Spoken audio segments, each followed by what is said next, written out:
Bismillahirrahmanirrahim. Assalamualaikum warahmatullahi wabarakatuh.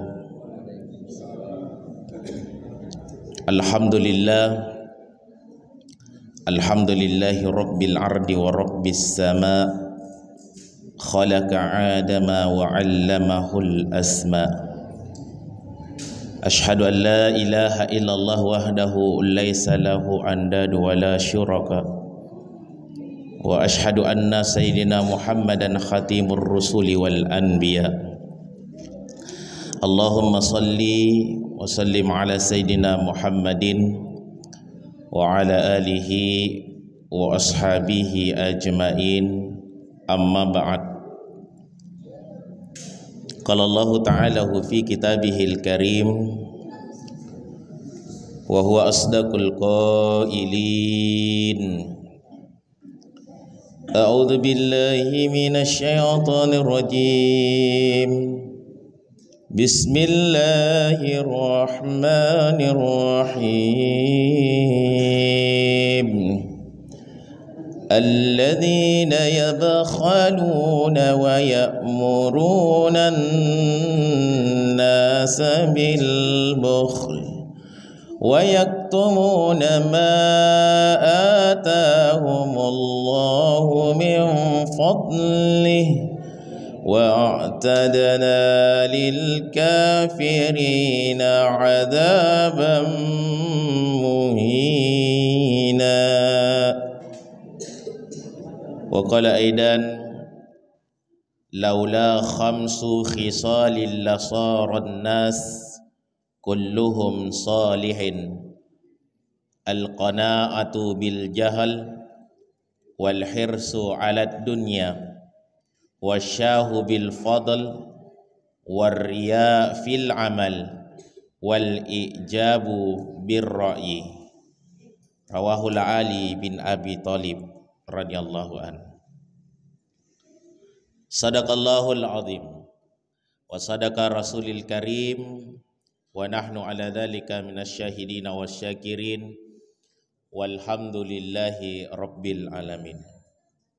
Hadirin wal hadirat, Bapak Ibu jamaah Masjid Al-Mukhlisin yang insyaallah seluruhnya dimuliakan dan dirahmati Allah Subhanahu wa ta'ala. Alhamdulillah, pada malam hari ini kita kembali dipertemukan oleh Allah Subhanahu wa ta'ala dalam rangkaian pengajian yang rutin kita laksanakan setiap hari Ahad ba'da salat maghrib. Semoga insyaallah setiap pengajian yang kita ikuti bersama ada tambahan ilmu dan hikmah yang kita bisa dapat untuk menjadi rujukan dan ilmu buat kita dalam menghadapi kehidupan kita. Sidang jamaah salat maghrib yang insyaallah seluruhnya dimuliakan, dirahmati Allah. Kalau kita mungkin ditanya pertanyaan sederhana, maukah kita menjadi seorang manusia yang soleh? Tentu jawabannya pasti kita kepingin. Bahkan salah satu kebanggaan kita orang tua kalau generasi kita juga bisa menjadi soleh dan soleha. Tapi ternyata untuk meraih itu tidak semudah membalikkan telapak tangan. Bahkan Imam Ali radhiyallahu anhu pernah menyampaikan dalam sebuah kalimat yang beliau susun dengan indah, dengan kalimat laula khamsu khisalil lasaran nas kulluhum salihin. Seandainya tidak ada 5 perkara, niscaya semua manusia itu akan menjadi orang yang soleh. Bahasa sederhananya, andaikan katanya tidak ada 5 perkara ini, maka semua manusia itu akan menjadi orang yang soleh. Yang mana itu 5 perkara itu? Yang pertama menurut beliau, al-qanaatu bil jahli. Apa makna kalimat al-qanaatu bil jahli? Yaitu puas dengan kebodohannya. Kalimat ini bukan bermakna orang yang puas dengan kebodohan adalah orang mungkin yang tidak tahu membaca, atau yang tidak tahu menulis, atau tidak memahami sesuatu. Tapi yang dimaksud dengan puas dengan kebodohannya adalah dia tidak mau menambah ilmu agamanya, bahkan bersikeras dengan pendapat yang ia miliki, sementara ilmu itu semakin hari semakin bertambah dan berkembang. Ini mungkin kita bisa ambil contoh sederhana. Ketika Nabi Shallallahu Alaihi Wasallam berada di Makkah, Nabi Shallallahu Alaihi Wasallam melarang perempuan untuk pergi ziarah kubur ketika berada di Makkah. Begitu Nabi Shallallahu Alaihi Wasallam hijrah ke Madinah, Nabi lalu mengatakan, kuizinkan perempuan untuk ziarah kubur. Kalau kita lihat dua konteks hadis ini, antara yang berada di Mekah dengan Madinah, seolah-olah bertolak belakang. Ada satu yang memerintahkan untuk tidak pergi, yang satu justru memerintahkan untuk diizinkan bisa untuk ziarah kubur. Ternyata setelah ditelusuri, Nabi waktu pas berada di Makkah mengucapkan kalimat itu karena kalau perempuan berangkat untuk pergi berziarah kubur, dia meratap dengan cara bajunya dia robek, kudungnya dia lepas. Jadi bayangkan kalau zaman sekarang ada orang yang seperti itu pergi ziarah kubur, lalu dia robek bajunya, kaum perempuan ini, kemudian dia buka jilbabnya, ini kan bisa membuat malu keluarganya, bahkan dirinya sendiri. Sehingga Nabi mengatakan, aku larang perempuan ziarah kubur karena khawatirnya yang seperti ini yang terjadi. Begitu Nabi hijrah ke Madinah, mereka diberikan pemahaman bahwa tidak boleh lagi begini. Akhirnya mereka sadar. Lalu setelah itu akhirnya Nabi menyampaikan, aku izinkan perempuan untuk berziarah kubur. Artinya dua hadis ini sebenarnya tidak bertolak belakang. Bahkan sampai hari ini masih berlaku. Kalau ada zaman sekarang perempuan pergi ziarah kubur, seperti itu modelnya waktu pas ada di Makkah, maka hadis pertama ini berlaku. Tetapi kalau dia sudah pahami bahwa tidak boleh seperti itu, maka hadis yang di Madinah ini yang berlaku. Nah, bayangkan kalau misalkan ada orang yang puas dengan kebodohannya, cuma satu dari tadi yang dia pahami bahwa tidak boleh perempuan ziarah kubur, itu saja yang dia pegangi, maka sampai hari ini kalau ada orang meninggal maka dia larang istri jangan pergi ziarah kubur. Nabi pernah bilang, apa dia bilang? Tidak boleh perempuan ziarah kubur. Sehingga apa? Tidak mau perempuan pergi ziarah kubur. Padahal yang dimaksud oleh Nabi pada saat itu karena kondisinya perempuan pada saat pergi ziarah kubur itu dia meratap dengan cara dia robek pakaiannya, kudungnya dia lepas. Contoh sederhana lagi. Ada anak dia bertanya sama saya, Pak Ustadz, kenapa itu guru di sekolah aku nah bilang salah Kak Bedeng? Saya bilang kenapa? Yang ustaz dari tadi ajarkan doa iftitah, Allahumma ba'id baini. Itu guru mengaji, kuna pertahankan tom pendapatnya. Di mana kau belajar itu Allahumma ba'id baini? Nah kita di sini ajarkan kau Allahu akbar kabira, walhamdulillahi katsira dan seterusnya. Jadi bayangkan kalau orang hanya berpendapat, karena kita dulu termasuk saya, kami dulu diajar itu kalau doa iftitah Allahu Akbar kabira dan seterusnya. Setelah itu kita hanya pendapat itu yang dipertahankan. Begitu pada saat berjalan waktu didapat itu lagi anunya, dasarnya bahwa ternyata Nabi juga pernah membaca itu. Begitu ada generasi tak yang membaca Allahumma ba'id baini, tapi karena dia pertahankan pendapatnya, apa dia bilang? Di mana kau sedang kau belajar itu? Aliran apa yang kau ikuti ini? Nah, ini yang bahaya. Padahal kalau kita lihat itu hadirin yang dimuliakan Allah, kalau kita buka sedikit itu sifat salat Nabi, Syekh Nasruddin Al-Albani, ternyata kalau saya buka itu ada, kalau tidak salah ada 5 sampai 6 doa iftitah yang dibaca oleh Nabi. Jadi bayangkan kalau kita hanya mempertahankan satu pendapat, tidak mau maki dari tadi, perbaharui dari tadi ilmu tak, maka inilah yang bisa menyebabkan seseorang terhalang untuk mencapai tingkat kesalehan. Kenapa? Karena puas dengan kebodohannya nak pertahankan. Dan ini bisa jadi inilah yang menyebabkan sampai kita kenapa umat berpecah belah. Karena mempertahankan. Jadi inilah bagusnya itu guru-guru kami itu selalu punya prinsip begini.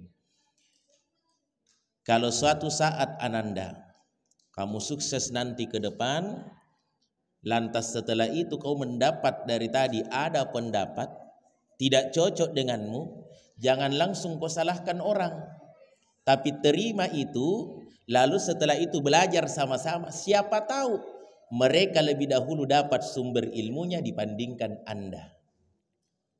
Maka ini yang harusnya lebih bijak. Bahkan Rasulullah Sallallahu Alaihi Wasallam yang diriwayatkan oleh Imam Hakim, Innallaha ta'ala yubgidu kulla alimin bid dunya jahilil akhirah. Allah Subhanahu wa taala murka terhadap setiap ilmuwan dunia tetapi bodoh dengan ilmu akhiratnya. Dia puas dengan ilmu keduniaan tapi tidak pernah mau memperbaharui ilmu akhiratnya. Sidang jamaah yang dimuliakan dirahmati Allah Subhanahu wa taala, itu yang pertama yang menyebabkan sampai manusia terhalang kesolehannya gara-gara ini yang pertama. Yang kedua yang menyebabkan sampai manusia tidak bisa meraih kesolehannya menurut Imam Ali, karena wal hirsu alad dunya, rakus dan terlalu cinta terhadap dunia. Na'udzubillah min zalik. Tidak bisa kita pungkiri hadirin yang dimuliakan Allah, kita sekarang berada di dunia. Tetapi alangkah bagus kalau dunia kita bisa jadikan jalan untuk meraih pahala akhirat. Maknanya adalah ketika dari tadi kita bekerja untuk dunia, jadikan itu sebagai ladang pahala, jadikan itu sebagai ibadah untuk apa? Bekal kita. Tidak bisa dipungkiri bahwa kita hidup di dunia ini kan butuh dari tadi bekerja, butuh makan. Tapi mari kita jadikan itu sebagai sebuah ibadah. Itu sebabnya guru kita juga sering mengatakan, awali sesuatu aktivitasmu dengan basmalah, akhiri dengan hamdalah. Mulai dengan bismillah menyebut nama Allah, lalu setelah itu akhiri kegiatanmu dengan hamdalah. Bahkan di situ dijelaskan bahwa ketika Anda melakukan pekerjaan dunia, jangan sampai Anda mau mengambil hak yang bukan hakmu. Ini mohon maaf hadirin yang dimuliakan Allah, kalau kita mungkin berbicara tentang ini, kita bisa ambil sekeliling kita contoh besar ini baru-baru. Meskipun itu kita tidak bisa mengambil sampel secara institusi, tapi ini kita berbicara dengan oknum yang baru-baru kasus uang palsu. Itu kira-kira kalau menurut saya juga ini kan terlalu rakus dengan dunia. Kalau dipikirkan apa kurangnya ini dengan jabatan yang dia miliki. Bahkan sempat itu saya tidak tahu ternyata bahwa itu Padang kenapa ramai sekali di Jalan Sunu itu hari. Jalan Sunu 3. Nah, itu dekat dari rumah saya. Nanti pi itu dari tadi beberapa hari baru dia bilang itu orang-orang di sana bilang, "Ustadz lihat kemarin banyak polisi kan?" Bilang di mana? Di sekitar Masjid Surah. Bilang kenapa memang? Ada di situ digeledah. Apa digeledah? Saya ini kan pura-pura memang juga tidak tahu. Ternyata dari situ ada memang salah seorang pengusaha yang masuk terlibat di situ. Nah, inilah andaikan dari tadi kita bersyukur, maka insya Allah tidak akan terjadi yang seperti ini. Nah, oleh karena itu kita harus hilangkan ini untuk meraih kesolehan tak. Jangan terlalu rakus dan cinta terhadap dunia. Karena bisa jadi ini yang akan menjerumuskan kita akhirnya melupakan segala yang ada pada diri kita, bahwa besok lusa ini kita akan kembali menghadap kepada Allah dan apa yang kita lakukan di dunia itu akan dipertanggungjawabkan. Sidang jamaah yang insya Allah seluruhnya dimuliakan, dirahmati Allah Subhanahu wa ta'ala. Itu yang kedua. Yang ketiga, menurut Imam Ali, penyebab seseorang terhalang dengan kesolehannya karena wasyahu bil fadl, terlalu kikir memberikan kelebihan yang ada, bahkan mengajak orang untuk melakukan kekikiran. Ini yang jelek. Sudah kikir, nak ajak lagi orang untuk kikir. Jadi seolah-olah dia cari supporter supaya ikut dengan perbuatannya. Mana contoh? Mohon maaf ini biasa saya perhatikan dan bisa jadi ini sering kita alami di tengah masyarakat. Ternyata Allah punya rahasia, salah satunya adalah bagaimana supaya harta kita itu bersih dengan mengirimkan. Satu contohnya, ada biasa orang yang datang ke rumah tak, biasa bawa proposal sumbangan. Begitu datang sama kita, datang lagi itu iblis. Alladzi yuwaswisu fi sudurin nas, berbisik di dalam dadanya manusia. Apa Nabi bilang iblis? Tanya Ki Bedeng, ada ji isinya dari RW. Nah, coba. Akhirnya kita ambil itu. Ada ji ini isimu dari RW. Ada ji om. Tabe ini ada ji. Berbisik lagi iblis. Ada ji stempelnya, siapa tahu tidak ada. Nah. Begitu didengar lagi, dia bilang kayaknya bukan stempelnya ini Pak RW yang tahun lalu ini. Sudah itu lagi-lagi bilang iblis lagi, berbisik lagi di dalam. Tidak sampai jidong, jangan maku. Akhirnya ujung-ujungnya apa kita bilang? Nanti PD lain kali. Bayangkan sudah dari tadi kita dengan bahasa yang tidak enak, ujung-ujungnya tidak. Dua yang harus dilakukan. Kalau ada berikan, kalau tidak ada berikan bahasa yang halus.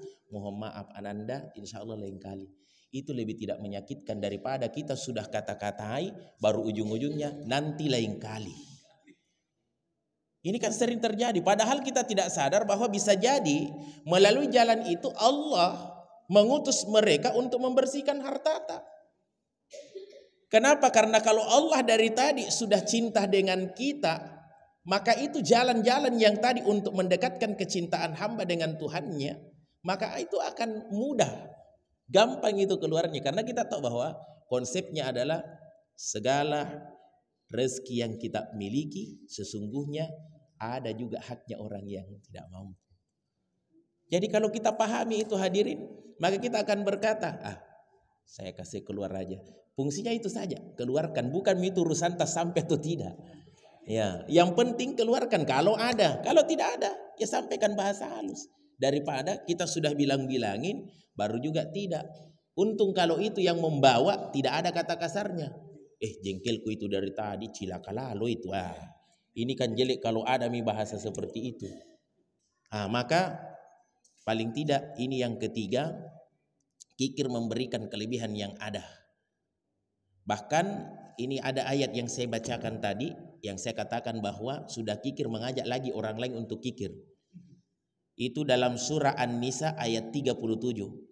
Alladzina yabkhaluna wa ya'muruna an-nas bil bukhl wa yaktumuna ma atahumullahu min fadli wa a'tadna lil kafirina azabam muhina, yaitu orang-orang yang kikir menyuruh orang lain juga berbuat kikir. Lantas dia menyembunyikan karunia yang telah dianugerahkan Allah kepada mereka. Mungkin bahasa sederhananya seperti ini kalau ditafsirkan. Dia kan sudah kikir. Nah, ajak orang. Saya saja orang kaya, nah tidak ku kasih keluar. Kau nah saja sedang biasa-biasa aja monoton di petolo-tolo. Nah itu coba. Ini kan bahasa-bahasa biasa yang ada di tengah-tengah kita. Dan apa yang terjadi? Allah langsung sampaikan, kami telah menyediakan untuk orang-orang itu azab yang sangat menghinakan.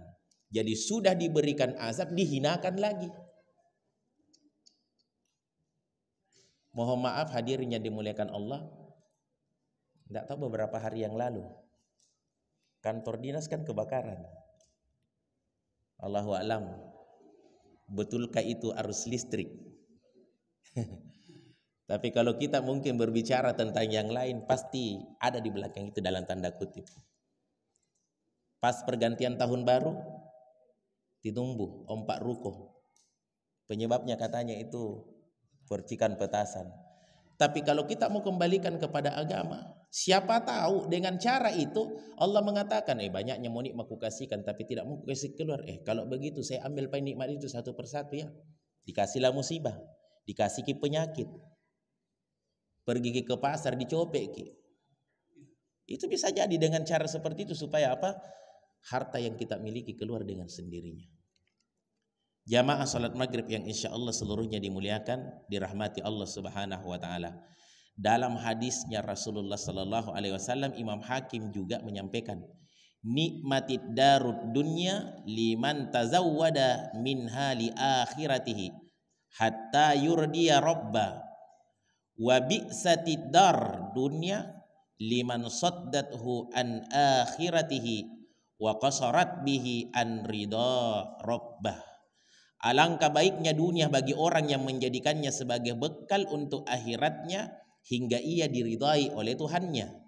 Alangkah jeleknya dunia ini bagi orang yang dihalangi olehnya dari akhiratnya dan dicegah dari ridha Tuhannya. Maknanya ini tadi rezeki kita. Jangan sampai terhalang gara-gara kikirnya kita memberikan sesuatu yang bisa jadi dengan harta yang kita miliki. Allah punya rencana bersihkan dari segala bentuk bala musibah, bahkan bisa jadi sifat-sifat kikir tak bersihkan. Keempat, warriya fil amal. Ria dan pamer dalam beramal. Ini yang bahaya hadirin. Kalau sekarang kayaknya belum ada dilihat. Bahkan kalau kita mungkin sekarang menyimak sekarang belum. Tapi nanti itu ar-riya'u bil amal akan nanti kita lihat di bulan suci Ramadan. Itu banyak sekali ternyata. Baru biasa 1 hari sebelum masuk Ramadan sudah adalah status beli baju persiapan masuk Ramadan. Buka puasa pertama dia foto jalan kote, bakwang, semua yang dari tadi yang dipakai buka, baru dia posting. Buka puasa bersama di rumah, buka pertama jalan kote, bakwang, dadar santang. Semoga berkah. Pergi lagi salat tarawih di Masjid Al-Mukhlisin, nah foto lagi pintu masuk dengan dirinya. Salat tarawih pertama, guys. Yang saya khawatirkan kalau sujud terakhir napototon dirinya sujud terakhir. Nauzubillah min zalik. Apa artinya ibadah kita seperti ini kalau hanya untuk pamer? Di sesanya itu malaikat baca status tak. Padahal Rasulullah sallallahu alaihi wasallam menyampaikan kalau engkau berbuat sesuatu dengan tangan kananmu, maka tidak usah tangan kiri yang mengetahuinya. Cukup engkau dengan Tuhanmu. Tetapi di riwayat yang lain justru ada kalimatnya Rasulullah luar biasa ini. Bahkan itu hari saya pernah ingat sekali itu ucapannya Gurutta. Ustadz Abdul Somad. Apa beliau sampaikan? Al-kabirul mutakabbir sodakah. Sombong terhadap orang yang sombong adalah sedekah. Itu bukan hadis, Pak, tapi ungkapan seorang ulama bagi orang-orang yang ria. Maksudnya begini, ada kan itu orang, Pak, nanti pada saat dipancing baru dia juga mau kasih keluar. Dan ini bukan ria namanya, tapi bagaimana supaya orang yang lain itu melakukan kebaikan. Makanya itu tadi, sombong terhadap orang yang sombong itu sedekah. Contoh misalkan, dibuat pengumuman, si A 50 sak. Datang temannya tahu, Pak 50 itu KW, masa kita tidak ada. Angkat tangan tuh, saya 60 sak. Nah, mereka bisa dari tadi melakukan dari tadi kebaikan karena ini tadi yang pertama. Jadi boleh seperti ini karena mungkin dari tadi tidak memantogi. Nah, tetapi yang paling bagus bagi kita, karena memang tidak ada yang tahu bagaimana hati kita, itu juga barangkali pesan juga guru, jangan juga justice seseorang langsung kita katakan, oh ria ini. Yang tahu kan seorang hamba. Tapi ingat, ciri-ciri yang disampaikan oleh Nabi kita SAW sudah Nabi berikan. Salah satunya itu tadi, kalau persoalan ibadah cukuplah diri kita dengan Allah yang maha mengetahuinya. Yang terakhir, yang kelima, apa penyebab penghalang kesalehan seorang manusia menurut Imam Ali? Wal ijabu birra'yi, suka membangga-banggakan akalnya dan ilmunya. Ini mohon maaf hadirin yang dimuliakan Allah, rata-rata ini yang saya biasa perhatikan, dan ini sering saya sampaikan sama anak-anak kita supaya itu jangan sampai nabawa sampai besar. Kan ada itu biasa begini, anak-anak cerdas kan, pintar. Saya biasa itu kasih tutor sebaya. Supaya apa? Sikap rendah hatinya itu anak tertular sama temannya. Karena istilahnya dikasih jadi asistennya guru. Kenapa? Kalau tidak dikasih begitu, ada biasa anak begini. Tolong mentungku kau bela. Masa yang begitu tidak nu tahu? Itu kan terlalu nanukan, membanggakan kecerdasannya, akalnya. Karena mungkin sering dia dapat 100 misalkan. Padahal saya sampaikan, Ananda, Anda bisa dari tadi itu cerdas, nak, kuasanya Allah. Nah, kasih penilaian tinggi karena apa? Tak kesopanan tak, dan memang ini dari tadi kemampuan tak. Tapi ingat, kalau Allah dari tadi marah, malaikat satu kali jina sentil itu sedikit saja, satu saja itu sel otak tak, oh langsung lupa. Bayangkan hadirin kalau misalkan kita semua di sini, nah sentil saja misalkan satu itu urat saraf tak, begitu saya masuk di sini saya assalamualaikum sama Ustadz Amir. Assalamualaikum Ustadz, disentil anu tak, langsung dia bilang, siapa ki di? Saya tidak kenal ki. Weh, mati saya. Padahal misalkan sering ki ini main nano tenis meja, masa dia lupa saya? Karena disentil ki. Itu pernah ada ceritanya itu dasat itu hari dia masalah ini hadirin. Bayangkan ada orang cerdas, banyak titel. Satu ketika karena itu dari tadi Allah dari tadi ingin menguji, disentil. Akhirnya apa? Lupa. Jadi ada kurang lebih 2 minggu itu dia tidak lakukan kebiasaannya. Akhirnya minggu berikutnya diprotes sama istrinya. Pak, kenapa sayang? Saya itu biasa kalau kita mau pergi kantor selalu kak dicium di sini jidatku. Ini sudah 2 minggu kita tidak pernah cium saya. Langsung dia bilang suaminya, lalu siapa yang setiap hari saya jidatnya saya cium? Ternyata yang dia cium itu pembantunya. Ini apa? Karena dia pikun. Dan ingat ini penyakit ini tidak bisa itu Pak, ada penyanunya obatnya. Makanya jangan terlalu membangga-banggakan akal dan kecerdasan kita. Tetapi kita memohonlah kepada Allah supaya Allah dari tadi meneguhkan kita punya ilmu, meneguhkan kita punya hati sehingga Allah Subhanahu wa taala tetap menjaga kita. Semoga 5 yang kami sampaikan ini mampu kita hindari sehingga kita bisa meraih kesolehan yang insya Allah menjadi cita-cita kita semua. Mari kita sejenak tutup dengan kita berdoa kepada Allah. Semoga pengajian kita pada maghrib kali ini mendapat keberkahan dari Allah dan kita semua diberikan kekuatan dan keistiqomahan bisa menjadikan amalan dalam kehidupan kita sehari-hari. Bismillahirrahmanirrahim. Alhamdulillahirabbil alamin. Hamdan na'imin, hamdan syakirin, hamdan yu'afi ni'mah wa yukafi mazida. Ya Rabbana lakal hamda kama yanbaghi li jalalikal karim wa 'azimi sultanik. Allahumma salli wa sallim ala sayyidina Muhammad wa ala alihi wa ashabihi ajma'in. Allahumma aftah lana abwabal khair, abwabal barakah, abwabal ni'mah, abwabal rizki, abwabal quwa, abwabal siha, abwabal salama, abwabal afiyah wa abwabal jannah birahmatika ya arhamar rahimin.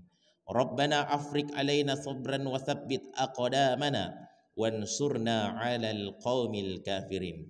Allahumma barik lana fi Rajab wa Sya'ban wa ballighna Ramadan wa ballighna Ramadan wa ballighna Ramadan birahmatika ya arhamar rahimin.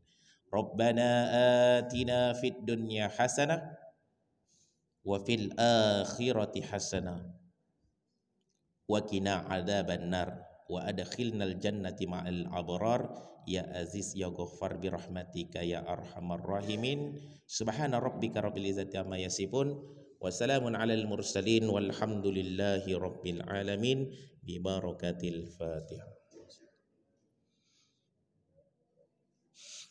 Sekian dan terima kasih. Mohon maaf atas segala kekurangan. Subhanakallahumma rabbana wa bihamdik nashhadu an la ilaha illa anta wa nastaghfiruka wa atubu ilaik. Hadanallahu wa iyyakum. Wassalamu alaikum warahmatullahi wabarakatuh.